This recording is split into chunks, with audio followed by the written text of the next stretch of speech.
Suivez-nous aujourd'hui dans le film intitulé Max Steel 2016. Il s'agit de l'histoire d'une équipe nommée Max McGrath, qui découvre que son corps a la capacité de générer l'énergie la plus puissante du cosmos. Steel est un extraterrestre spirituel et légèrement rebelle qui veut utiliser les capacités de Max. Lorsque les deux se rencontrent, ils fusionnent pour former toujours Max. Quelle est sa puissance? Et comment Max peut-il encore combattre l'ennemi imparable d'une autre galaxie? Avant de commencer, sachez qu'il y a des spoilers. Dans la scène d'ouverture du film, nous voyons un adolescent, Max McGrath, assis sur son toit en train de dessiner une image d'une rivière sinueuse. Sa mère, Molly, l'appelle pour l'aider à continuer à déballer. Elle suggère la maison est prête à prendre un nouveau départ. Nouveau départ numéro 9. Max plaisante en vidant une boîte, il regarde tristement une photo avec son père qui était à l'intérieur et quelques étoiles au plafond.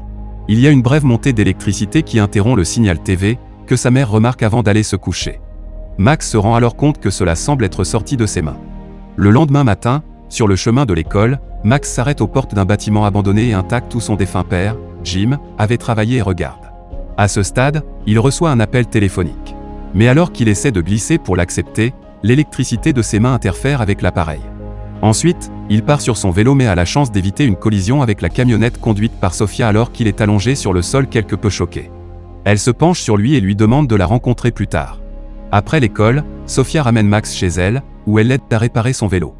Max arrive alors à la maison pour être accueilli par Miles, un ancien collègue de son père, qui rejoint la famille pour le dîner. Au cours de leur conversation, nous apprenons que c'est Miles qui a persuadé Molly de ramener sa famille à Copper Canyon. Nous apprenons également que Miles était là la nuit où le père de Max est mort et aurait tenté de le sauver. Pendant ce temps, au NTAC, quelque chose d'étrange se produit. Cela commence par une lueur éclairant ce qui semble être une flaque d'eau. Deux scientifiques abordent cela pour étudier la substance aqueuse qui a éclaté dans l'air, formant une toile cristallisée qui ressemble à de la glace. Les scientifiques appellent la sécurité, affirmant qu'il y a eu une brèche dans la chambre de confinement. Ils traquent un objet volant sur un ordinateur tout en ordonnant à une équipe lourdement armée de ne pas le laisser sortir. Puis soudain, de l'acier vole entre eux et jaillit du bâtiment. Plus tard dans la nuit, avant d'aller se coucher, Max commence à faire des recherches sur les événements qui ont tué son père. Il y a beaucoup de spéculations en ligne pour savoir si cela a été causé ou non par une tornade. Alors qu'il est irrité par le problème de son ordinateur, il remarque à nouveau l'électricité jaillir de ses mains. Cependant, cette fois en le commandant et en fermant sa main, il est capable de l'allumer et de l'éteindre à volonté. Le lendemain, dans les bois, Max expérimente davantage, avec ses nouveaux pouvoirs mettant accidentellement le feu à un abat-jour, comme il le fait.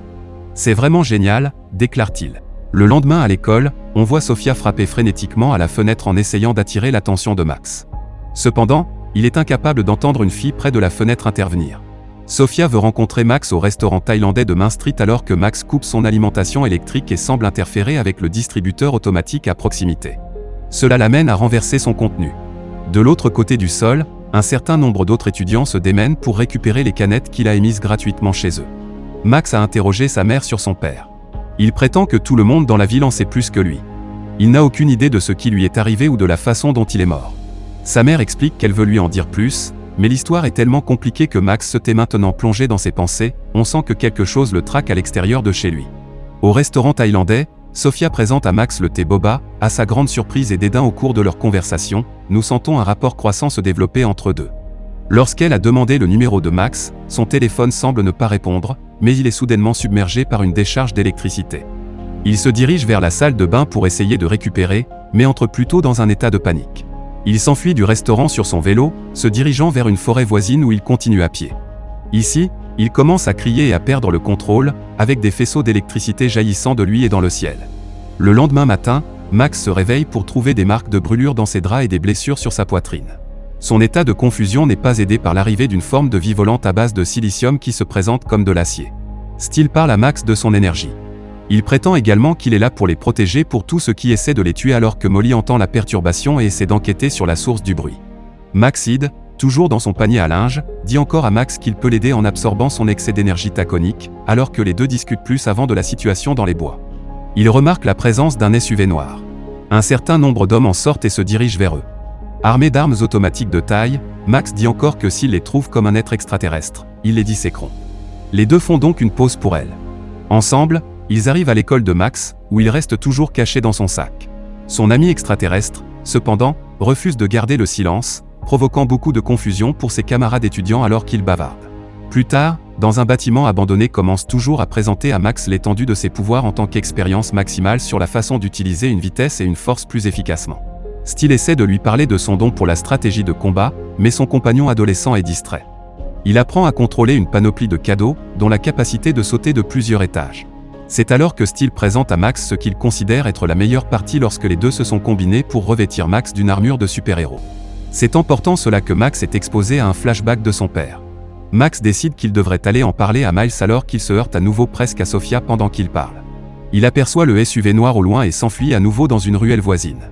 Il décide qu'il doit toujours se séparer et ordonne à son ami extraterrestre de lui faire gagner du temps. Sophia bloque alors son chemin hors de la ruelle et affronte Max. À ce stade, il prend la décision spontanée de se rendre intact avec Sophia dans son camion. Les deux se lient plus loin sur la route, Max attribuant ses difficultés à la mort prématurée de son père. Sophia, semble-t-il, est convaincue que Max aime être seul à destination. Ils sont accueillis par des kilomètres. Max supplie l'ancien collègue de son père de lui en dire plus sur ce qui s'est passé, mais l'homme plus âgé hésite à révéler quoi que ce soit de plus. Soudain, je sens qu'une autre vague d'énergie arrive. Max s'enfuit, laissant une Sophia déconcertée dans l'installation d'admission. L'obscurité descend rapidement et une tornade semble frapper. Max tente de se mettre à couvert près d'une voie ferrée. Il a alerté une femme en détresse par ses cris et l'aide à redémarrer sa voiture en utilisant l'électricité de ses mains. Il se réfugie alors dans un garage, mais le bâtiment est emporté par le vent, le laissant à nouveau exposé. C'est ici que Max rencontre pour la première fois Red Eye Ultralink, une race extraterrestre capable de contrôler les éléments et qui a lancé l'attaque qui a tué son père. Heureusement, arrive toujours pour aider à temps, il dit à Max comment il peut riposter et le faire. Max utilise son turbo pour abattre son agresseur. Une fois au sol, Max se rend compte que le lien ultra ressemble encore, et il dit encore qu'il doit être l'un d'entre eux se défend toujours, affirmant qu'il les avait combattus aux côtés du père de Max. Mais Max refuse d'accepter cela. Il part seul. Max se tourne vers Sophia pour obtenir de l'aide. Il lui demande son téléphone, son camion et des gants en caoutchouc pour isoler ses mains. Il s'éloigne en parlant à Mao sur son téléphone. Il exprime sa peur des hommes armés et son inquiétude quant au sort de sa mère, qui a disparu. Miles leur dit qu'ils l'ont probablement emmené dans l'ancien laboratoire de son père. Max découvre qu'à l'intérieur du labo, le laboratoire a été fermé une fois de plus. Pendant ce temps, nous assistons à un flashback de la nuit de la mort de son père. Alors que le laboratoire faisait face à l'attaque des Ultraliens, Jim était attaché à un harnais conçu pour canaliser son énergie dans le combat. Cependant, Miles, s'étant rangé du côté des Ultralynx, l'utilise pour drainer et s'emparer de l'énergie, tuant Jim. Comme il l'a fait. Il prévoit maintenant de faire de même avec Max, un Miles en armure affronte Max dans la pièce contenant le harnais. Les deux commencent le combat, mais Max n'est pas à la hauteur de Miles et de sa combinaison rouge synchronisée avec un lien ultra. Il dit à Max qu'il a besoin de lui vivant afin d'accéder à son énergie. Étonnamment, Max entre dans un harnais de son plein gré. De là, cependant, il est capable de se combiner avec l'acier une fois de plus, maintenant vêtu de leur étincelante tenue blanche métallique pour affronter Miles. Bien que vaincu au départ, même avec le soutien des hommes armés qui, comme nous le savons maintenant, travaillent pour Molly pour protéger Max, Steel et Max se regroupent. Une fois plaqué au mur par Miles, Max commence à canaliser toute son énergie dans son assaillant. Cela submerge Miles et le fait exploser. La bataille est un plus tard. Max est encore repris conscience, clairement très fatigué de la lutte. Ils sont accueillis par Molly, dont on apprend qu'elle le connaît depuis longtemps et qu'elle est ravie de le trouver en vie. Elle a également confirmé que le père de Max était en fait un extraterrestre.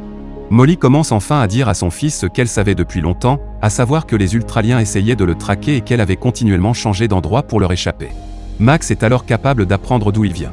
Pour ce faire, il allume un ensemble d'étoiles que son père lui avait laissées au plafond pour former une carte tridimensionnelle de l'espace, désireux de se réconcilier avec Sophia.